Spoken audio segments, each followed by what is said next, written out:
30న ఒక తీర్పునిచ్చారు. ఏమిటంటే, మరి ఇలాగ నేను ట్రాన్స్‌ఫర్ అయిపోయాను కదా! మరి ఇలా ట్రాన్స్‌ఫర్ అయిపోయినందుకు మరి కొత్తగా వచ్చిన వాళ్ళు మళ్ళీ విని, మళ్ళీ రీఓపెన్ చేసి అప్పుడు చెప్తారని చెప్పారు.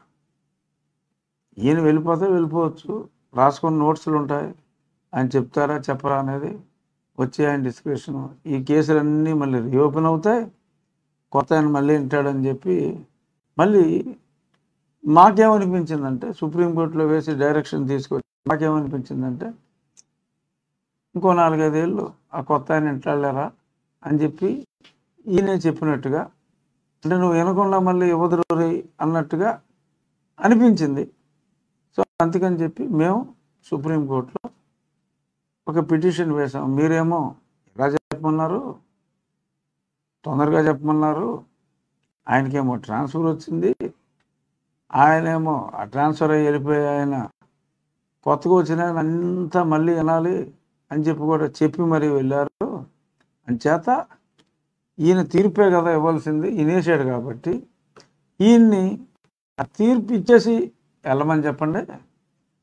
ఒకసారి డిశ్చార్జ్ పిటిషన్లు గోల తీరిపోయిన తర్వాత ట్రయల్ పోనీ ఫ్రెష్గా వచ్చిన వాళ్ళైనా నిర్వహించుకుంటారు.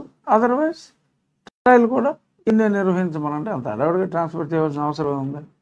సో ఇది మేము సుప్రీంకోర్టులో అడగటం జరిగింది. మోస్ట్ లైక్లీ సుప్రీంకోర్టు సెలవుల లోపే అది రేపు కూడా వచ్చే అవకాశం ఉందని మా న్యాయవాదులు చెప్పారు.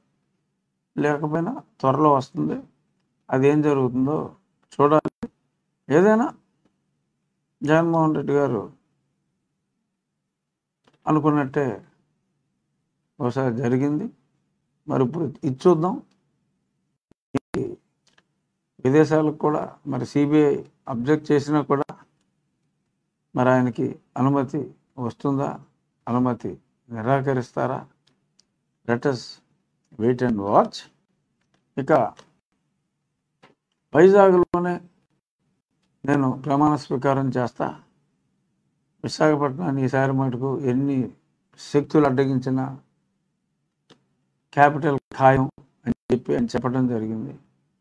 సో ఈ సందర్భంగా నేను చెప్పాలనుకున్నది, అమరావతిలోనే నూతన మంత్రి గారి ప్రమాణ స్వీకారం ఉంటుంది. చంద్రబాబు గారి మానస పుత్రిక అమరావతి. అమరావతిలోనే చంద్రబాబు నాయుడు గారు జూన్ 2వ వారంలో, అంటే 7 తర్వాతే ఉంటుంది అంటున్నారు. సో జూన్ 2వ వారంలో అమరావతిలోనే ప్రమాణ స్వీకారం ఉంటుంది. అమరావతి నిర్మాణాన్ని కూడా ఎవరు ఆపలేరు. భారతీయ జనతా పార్టీ, పవన్ కళ్యాణ్ గారు కూడా సంపూర్ణ మద్దతు ప్రకటించారు. ఇప్పుడు విశాఖపట్నం వాళ్ళు ఆల్రెడీ 7కి 7 తిరస్కరించడానికి రెడీ అయ్యారు.